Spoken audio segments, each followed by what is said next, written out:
Hello again, everybody. Welcome to another edition of The App. This is our KTBS Political Podcast, and I always have to say this, the app has nothing to do with computers. The app stands for Architects, People, and Politics. We like to talk to just about everybody along the political spectrum, and today we have a very special guest. I've never been able to meet him in person. In fact, this is the first time I've even met him through a TV camera, but I really like this guy from afar. Let me bring in Jeff Crouere. He is our guest today. And Jeff, you wear so many hats. You've got to be the hardest working guy in Louisiana media, my friend. Having me, and I've been doing this for a long time, and enjoy it. Enjoy covering politics and commenting on it, and it's a passion for me. I've been, since I was a little kid, I've been really caught by the political bug, and it's something that I still enjoy today. Well, let's run down the list of the things that you do. You're a radio host. I think you're also the general manager of WGSO. Is that correct? Right. We are. So I've been with WGSO for 17 years. Started in radio 26 years ago, but the last 17 I've been with WGSO, and it is a locally owned station. So I'm president and general manager now, and it's a nonprofit station. So we are sort of a standalone in a sea of conglomerates, right, and big broadcast entities. We're next year going to be celebrating 80 years as a radio station. So it'll be a big milestone for us. So I do a radio show on WGSO in the morning from 7 to 9, in the evening from 6 to 7, and do a television sort of complement to that on a network called Real America's Voice, and that airs on Saturdays. And then we do the show that we talked about off air called Politics with a Punch. It is a political comedy show that we've been doing for a long time, and it's before a live crowd, and we do a sort of a satirical look at what's going on, and we always have plenty of material. And in Louisiana, come on, you kidding me? Man? Right. And then New Orleans, my gosh, with all the things going on down here, it's insane. And do a lot of writing. So I do some columns for different websites. And well, look, you left out another important part of what you're doing right now. You're working with the state treasurer, John Fleming, right? Well, that's a whole nother sort of part of my life, and that is something I've really enjoyed. So, I mean, he is someone who's, talk about somebody that wears a lot of hats. I mean, Dr. Fleming is a medical doctor. He's a business owner. He's a, veteran. He served in Congress. He's worked one in of the White House, of the Freedom Caucus. Yeah. And both of you guys are wearing a lot of hats, my friend. And he's doing a great job as state treasurer, and of course, as you know, he's running for U.S. Senate. So you're working as his communications director. Correct. Will you cross over into the Senate campaign? Because a lot of times those jobs are kept separate. I am separate. They have their own communications, I guess, consultant, or maybe it's just his team that I think he's had a long time from Minden and people he's worked with for a long time. So I think they're sort of helping him with media. So we got a lot to do just on the Treasury side, just working with all his responsibilities as state treasurer. And there's a lot of different information we have to get out about all the different projects that the Treasury is doing. It's unclaimed property, it's school transparency, investments. We've got the Bond Commission, which is a regular monthly meeting, and they've always got big projects that they're working on. So, so that's what I'm just strictly doing, the state side. Talk to me a little bit about what really got me interested in getting to meet you was I would always see the ads for your live show, Politics with a Punch, and talk to me a little more about this, because this kind of intrigues me. Well, I started in the radio, and then started the TV show after that, and then we decided 2 years after that, in 2002, to start this show, because at the time there was a Bill Maher program called Politically Incorrect, and we thought, wow, wouldn't that be fun to do something like that in Louisiana and call it Politics with a Punch, since my program's called Ringside Politics. And it started in a place called Le Chat-Noir, a little bar and restaurant in New Orleans on St. Charles. And we had a lot of success doing it there for a number of years. Katrina knocked out that place, and then we wound up moving to different places in the city. And then ever since COVID, we've been in Metairie at a restaurant called Quarterview, which is a good location for us. And the idea is for every program you have a comedian, you have someone who's in maybe a business or entertainment, and then maybe someone in media, and then a politician. So you have a diverse panel, and we talk about what's going on locally, state, national. And the focus is on just trying to just have fun. It's not recorded so that people can be honest and forthcoming and maybe irreverent, so they don't have to worry about it coming back to haunt them. And the crowd enjoys that kind of spontaneity. So it's been fun. We got a long list of people we've had on the program: governors, senators, mayors. So is your audience comprised mostly of political folks, or just people interested in politics, or a mix? A mix. We've got some of my listeners come. We've got people that come to see different panelists. People in the Politico world, people that are members of some local political clubs.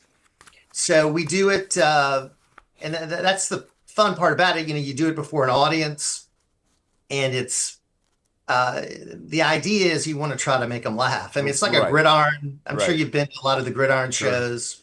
Now, do these guys work mostly right off the cuff, or do they write some of their material out beforehand, or how do they The best work? way to do it is right off the cuff. Yeah. Some of them try to, write out jokes, and usually they fall flat because it's sort of staged. They're not professionals, but we have comedians on there who are professional comedians, and they're the funny ones to keep things rolling. So, I'm working on the next show. It's going to be coming up in a few weeks. So I'm putting a panel together. That always is a process. So anyway, love for you to come down. Yeah, I'm going to try to make it. How often do you do one of these shows?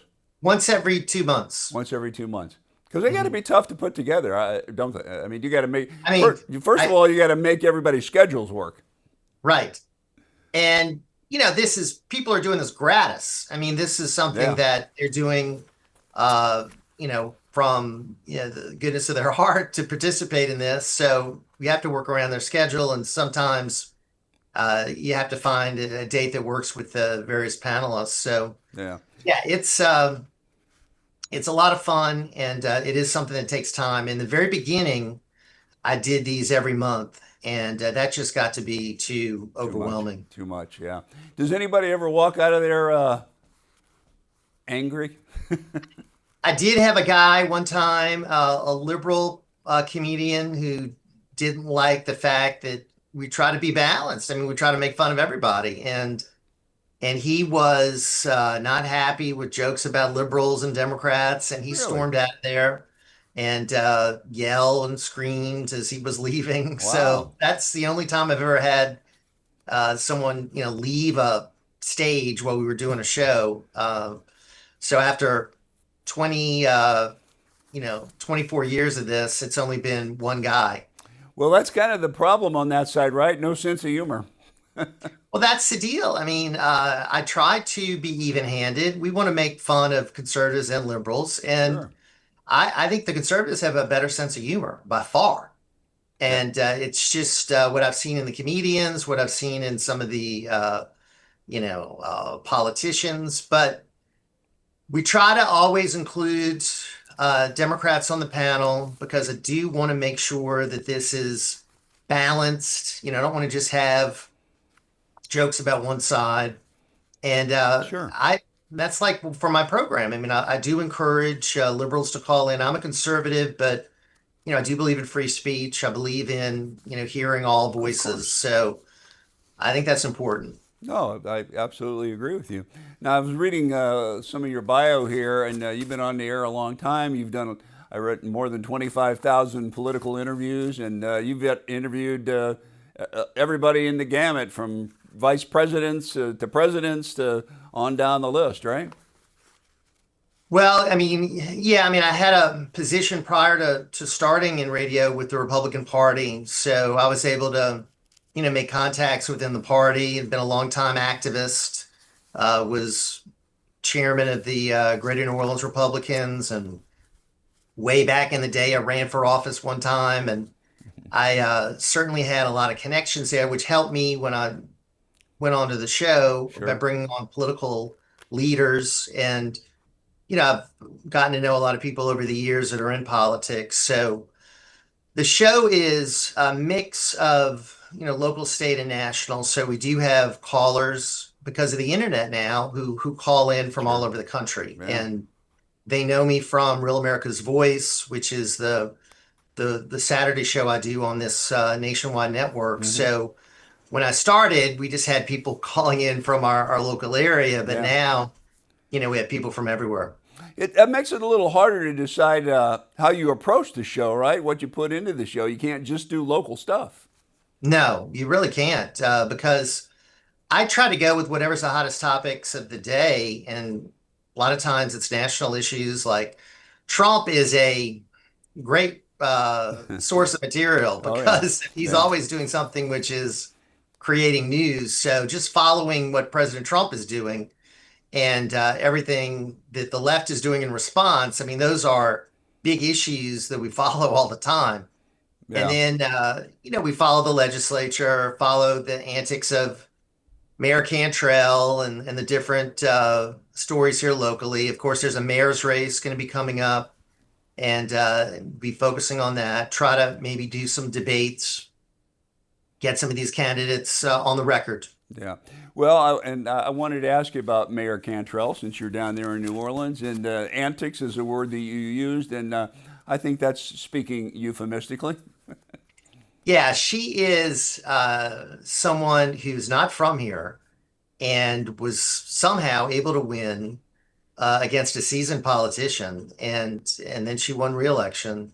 She is a former council member who got sort of notoriety in the aftermath of Katrina, rebuilding her district. And I think she might have been a good council member and might have had good intentions, but really her performance as mayor has been very subpar. And I think you look at the economy in New Orleans, it's struggling. You look at the outmigration. I mean, New Orleans is one of the cities that's losing the greatest number of people in the country. Yeah. And it should be a city that's attracting people. And New Orleans has got so many great attractions. I mean, it's a world-class city, but we have very pitiful leadership. And you just look at New Orleans in the past, we had a mayor who went to prison, obviously, Ray Nagin. Yeah. You had Mitch Landrieu, and he was mostly known for taking down monuments. Yeah. Then you come to Cantrell, and she gets into controversy with the council about her travel. I mean, there's not a climate change conference in the world that she doesn't go to. And if Bloomberg or Aspen Institute is sponsoring something, she's there.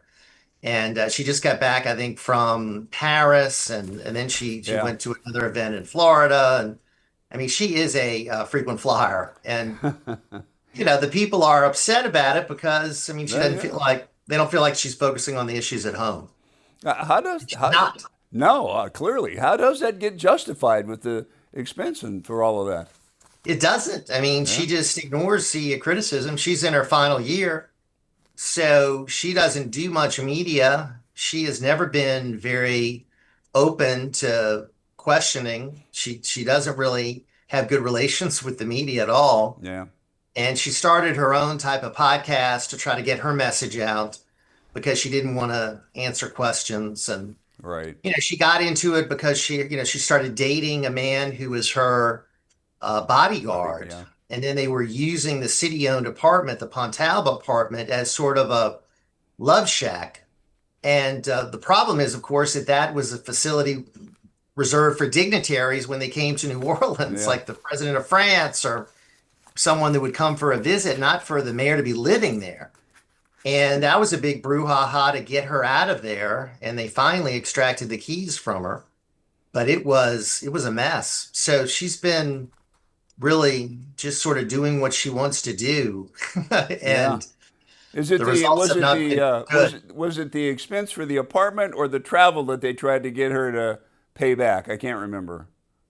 The The travel, the travel. travel. Yeah, and they finally extracted the key from her for the apartment.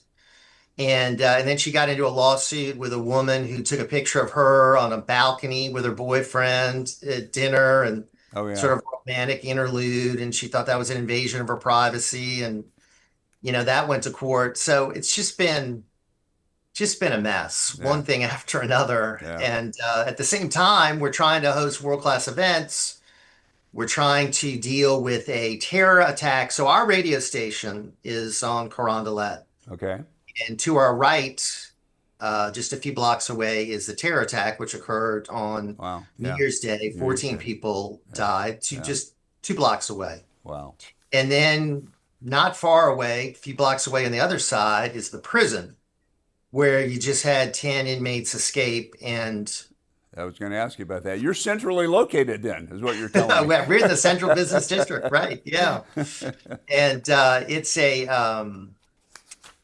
pluses and minuses, obviously, of being down there. But yeah, it's Well, always when that crazy stuff going gets on. out on the national media, now that gives New Orleans a real black eye. And that's when I get calls for people that want to talk to me about what's going on. And I have to be honest. I mean, I have to tell people what is happening, but I always like to say, well, New Orleans is a world-class city. New Orleans has all these great things. Yeah. Please come here, even though we have murderers that are still haven't been apprehended. Right. And the one of the good things that has sort of been overlooked in all the stories about the terror attack and the prison break was that the crime rate's actually been going down. I mean, they've actually made some progress in bringing down the violent murder rate, which is something that really should be celebrated, but Yeah, it should. it's I sort of agree. lost in this other news that's been happening. Well, briefly on the prison break. So, as we record this, I believe there's still 2 inmates loose, right, out of the 10, and they've made now, like, I think 13 arrests from people that helped these guys get out. I mean, this is a crazy story, Jeff. Girlfriends, Yeah. grandmas, friends, right? And then you've got people online cheering these guys on. I mean, one of them, Antoine Massey, has been posting videos, Yeah. sort of taunting the authorities. And I've been amazed that these two have been able to elude the authorities for as long as they have. But it only occurred because of incompetence at the prison. I mean, the woman who was elected to be the sheriff is a woman I interviewed on my program. Her name is Susan Hudson. And I interviewed her during the Ferguson riots, and she was very anti-police, very pro-demonstrator back in Ferguson. And I was thinking to myself, this woman is a real radical. Mm-hmm. Fast forward a few years, she gets elected sheriff. And, her priorities for being sheriff was transformative justice, protecting gender roles, equity among all employees. There wasn't like keeping prisoners Yeah. behind bars. Right. I Yeah. mean, that should have been number one. Of course. Of And course. she's got 44 outstanding accounts. She's got 14 million in a reserve fund, yet they couldn't operate the prison doors and keep them closed. And they didn't have staff monitoring the prisoners at night. And they were able to get out with no one noticing for 8 hours. Amazing. Well, look, as we record this, it is the last day of the session down in Baton Rouge. I wanted to get your take on how successful or unsuccessful you thought this session is. Was there any real progress made in automobile insurance reform? Let's just start with that. It's been a very interesting session. That has been really the focus. And it's a shame that we don't have everybody working together. It seems like the governor and the insurance commissioner were at odds really throughout the session. And it seems like you're either in the camp of the trial attorneys or you're in the camp of the insurance companies. When I think an argument can be made, I mean, you've got problems all over the place that has caused the high premiums that we have to pay. So I think it's sort of a mixed bag. I mean, I think they were able to pass some legislation. The Blaine Tim Temple bill was passed. Yeah. So I know the governor was happy about that. But the bill to remove Tim Temple as an elected official failed. So I know the governor tried to do that. Yeah. So I think it's been interesting to see the governor exert his influence and the role of the insurance commissioner is sort of now maybe one of his antagonists, and to see how this will play out going forward. I've been looking at some poll numbers that show the governor's approval rating is not super high. So I think this is maybe bringing it down, and he's trying to shift blame. So we'll see if that works. We'll see. Yeah, I have some thoughts on that, and I'm kind of with you on this, I believe. As far as the auto insurance rates, I guess we just got to wait and see. Personally, it doesn't feel like a whole lot of progress was made, but I guess anything's better than nothing. Right. I think it's been tinkering at the edges. I mean, I think there have been some bills that both the governor and the insurance commissioner supported that passed that's supposed to maybe do something about lawsuit abuse that'll make it a little bit more pro-business. But the critics tell me that the bill that passed allowing the insurance commissioner to reject rate increases, a power that he says he already has, Right. they believe will be more detrimental than any of the good legislation that was passed, that one bill. So that could overwhelm any of the progress that was made.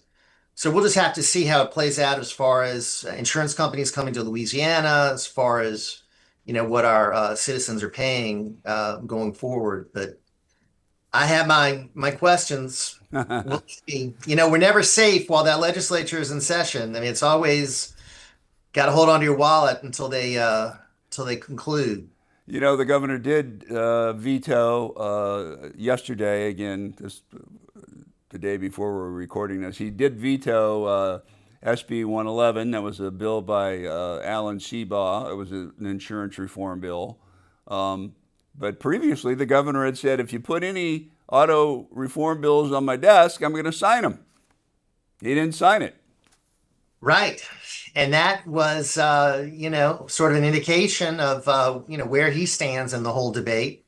So, yeah, I think that was a disappointment to a lot of people that were in favor of that legislation.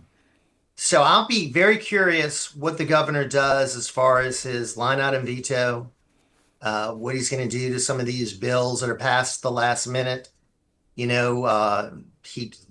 was sort of supportive of a bill to restructure the East Baton Rouge Parish Republican Party and put on a bunch of legislative leaders on there, which would have diluted the ability of Woody Jenkins, who's the local leader there, to maintain control of that entity. That was sort of seen as an attempt to go after Woody, who supported the effort to defeat the amendments in the March 29th election. So it looks to me like the governor is definitely wielding his power, going after people that he perceives as political opponents. And he'll probably do that with his veto pen. Well, let's switch to the national scene here for a minute. I know you said Trump is always a good source material, and clearly that is the case. Right now, as we speak, the stuff going on in Los Angeles with the burning cars and it's kind of like the summer of love, 2020 all over again. Maybe not on as large a scale, at least not yet. But and then Trump's getting the bad reaction from sending in the Marines, et cetera, and they're saying, well, he's just fanning the flames. I don't particularly look at it that way. I wondered what you thought. Well, I mean, I think he learned the lesson from the 2020 riots. I think he was more standoffish back then. He wanted to let the governors handle it. Yeah. Now he's like, no, I mean, I'm going to jump in aggressively to make sure this thing doesn't get out of control. sending in the Marines, federalizing the National Guard. And I think that was important in bringing LA under control where it didn't get worse. Now, here's the question. I mean, what are we going to see in these other cities? Will he have to federalize the National Guard in Minneapolis and Seattle and Chicago? I mean, what other cities are going to be exploding in the days ahead with the No King's Day? Rallies are going to be all over the country, including here in New Orleans. Will any of those get out of hand? So it's going to be interesting to watch. It could be a long summer as far as these protests go. Of course, on Flag Day, there's the military parade. It's also the 250th anniversary of the Army. Some people are saying, well, gee, you can't avoid this is a terrible look with all the stuff going on in LA and all of that, and now we're having a military parade. Come on, this parade was planned months in advance. It's right. Ironic, maybe it's a little coincidental, but I don't. One has nothing to do with the other. Well, it would look bad if it was canceled, right? I mean, it would look like the rioters won, and that's can't allow that. I mean, so this is President Trump's birthday. It's Flag Day, the Army's birthday. So he's always wanted to have a military parade here. He saw it in France and thought it was outstanding and wanted to do it during his first term, and he didn't. So now it's getting done. And I think it'll be probably spectacular. So the good thing about President Trump is he has restored sort of pride in the military. You've got recruitment now soaring. People want to serve in the military. We had a real problem during Biden's tenure where recruitment was down. So I think there's a good feeling about the military again. And this is just going to accentuate that. They've got recruiting ads that are playing that are inspiring. And I think it's working right now to rebuild the military. Jeff, it's okay to be a conservative again, isn't it? I mean, for a while, you kind of, even if you were, you didn't let anybody know. And now it's okay again. It's getting better anyway. Well, I mean, and especially here in Louisiana, I mean, this is a conservative state, except when you're in a place like New Orleans, which hasn't elected a Republican mayor in 153 years. And is a blue island in a Red Sea. So you still have these, hotbeds of progressivism even in a red state like Louisiana. And I don't know if that's going to be changing. Baton Rouge elected a Republican mayor, Shreveport elected a Republican mayor. That will not, I'm making this prediction, Jeff, on your show, that will not happen in New Orleans this year when we have elections. A Republican will not get elected. Might be another 153 years before a Republican gets elected. Listen, we up in the Shreveport, Bossier area, we take great pride in having Speaker of the House Mike Johnson from this area. I'm just wondering if there's that same feeling. I'm sure it is throughout the rest of the state, but how about in the New Orleans area? Well, I mean, I know. I mean, Dr. Fleming has that feeling because that's his former seat, of course. And it went to the man who's now speaker. And I feel that he's a good man. I feel that he is a juggler. I think he's said he's trying to stay balanced on a dental floss as he's trying to cross the Grand Canyon. Yeah. And I mean, he's got an incredible job that he's trying to do, keeping everybody in line. He's got no majority. He just had another member resign, so he's going to go down to 219. Yeah. Majority is 218. So, I mean, he's got nothing to work with. Right. And, he's making it happen. He's got the big, beautiful bill through, and we'll see about the rescission packages and all the other stuff. And then, of course, his second in command, his lieutenant, his House Majority Leader is our representative, Steve Scalise, who I've known for 30 years, and another good man. So they're good people and in very tough positions. It is amazing the role that the state of Louisiana plays in Congress right now, isn't it? You look at John Kennedy might be the favorite of national media among senators to interview. And then the two strongest leaders in the House of Representatives are from Louisiana. So yeah, it is It's incredible. And my worry, Jeff, is this: when the next census comes along, are we going to lose another congressional seat? Yeah. Is our power going to be diminished and go down from 6 to 5? I mean, we had 8. Right. We lost one in 1990. We lost one in 2010. So it seems like every 20 years we're losing a congressional seat, and I really worry about that. I think you're right to worry about it. We're down to our final couple of minutes here. By the way, before we get to that point, I have a million things I still want to talk to you about. Would you come back and do another one of these sometime? Of course, definitely. I appreciate that. So do you think, Johnson got the big, beautiful bill through his side? Do you think the Senate is going to push it on? They'll make some changes, obviously. I think they will. I mean, this is the signature piece of legislation for President Trump's second term. And who knows what's going to happen in the midterms as far as whether they'll even have a Republican majority to work with after 2026. So this is it.